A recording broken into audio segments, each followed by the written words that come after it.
Barbershop conversations, man. Our most frequent guest, man, Bob Arum. How you doing today, man?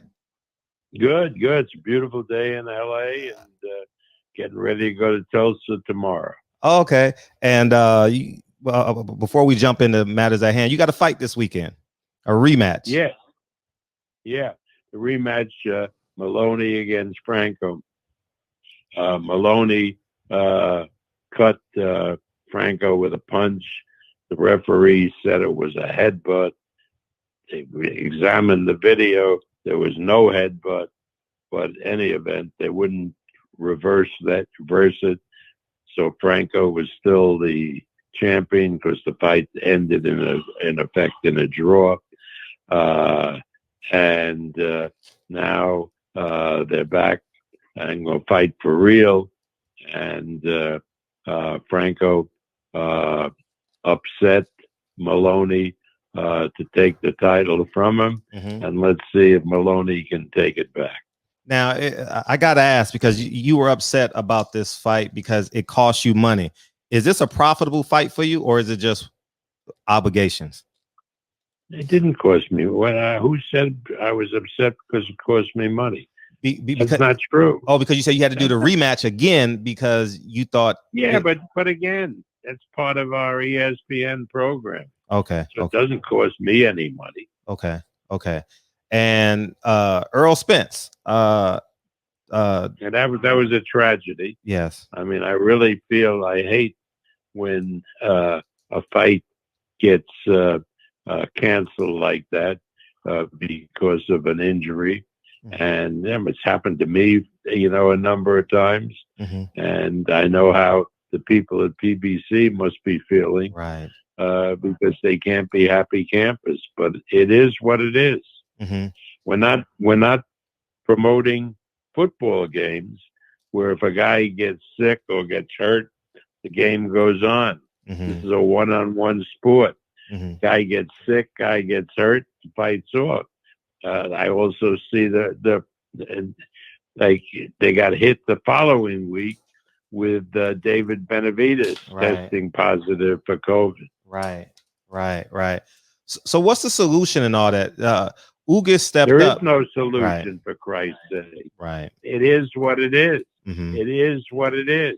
There's never a solution when you're doing boxing, which is a one-on-one sport, mm-hmm. and you're always subject to an injury to a main event fight. You're always. Mm-hmm. Sometimes, most of the times, it won't happen. It's relatively rare, but if it happens, there's no way to prevent it. There was no way to foresee that Errol Spence would get a detached retina. Right. But those things happen. Right. And how close were you to the Manny Pacquiao fight? Because the last time we spoke, you said June 5th was going to be the date. What fell through?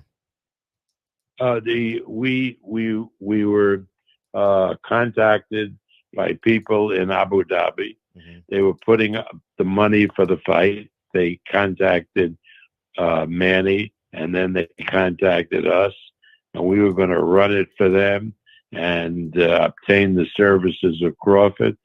And we went through all the documents, and the money was supposed to be up, and the money was supposed to be up, and the money was supposed to be up, and it never came. Mm. So that's why the fight didn't happen.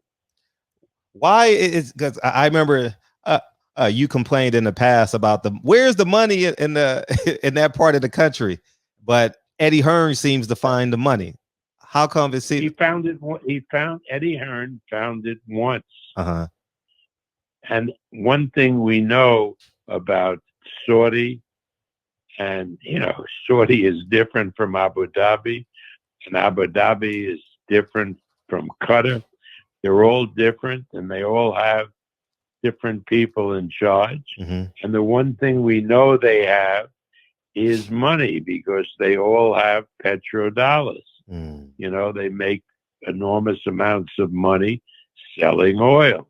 Got it. So we know there's money there. Now, that doesn't mean that they're going to in every case, go out and spend that money. Mm-hmm. So to say that Eddie Hearn has had success, well, you can point to the Ruiz fight with Joshua, and he got the money, and it was a lot of money, and that was a success. But again, it's like baseball. You can get up in the first inning and hit a home run. Right. Doesn't mean you're going to get any more hits for the rest of the game. Right. Right. And how's Terrence Crawford, Sean Porter negotiations coming?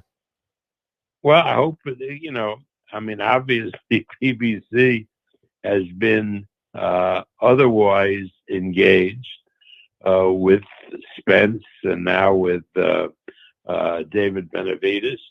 But we have some time and they'll be back to us. Mm-hmm. And I'm hopeful that we can get that fight done over the line. I think we can say that both fighters want the fight. Mm-hmm. Now, does that fight have to happen next on Terrence's behalf? Yes. Okay, got you. Now, what's the preliminary negotiation? Has it been, and what's the deadline before it goes to purse bid? I'm not sure, but it's probably the end of August, I believe.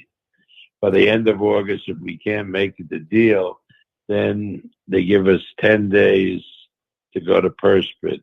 So sometime in September, if a deal hasn't been reached, we'll have a purse bid. What percentage do you believe that the deal would be met prior to purse bid? Are you confident? I think it's stupid that it's not. I mean, it's these are the kind of deals that should be worked out beforehand, particularly when you have people who are involved in the boxing business and not like these Triller people who, come in and don't know anything about it. But PBC has been in boxing for many, many years. We have. And so a deal should come together. Okay. Now, it may not, but it should come together. Now,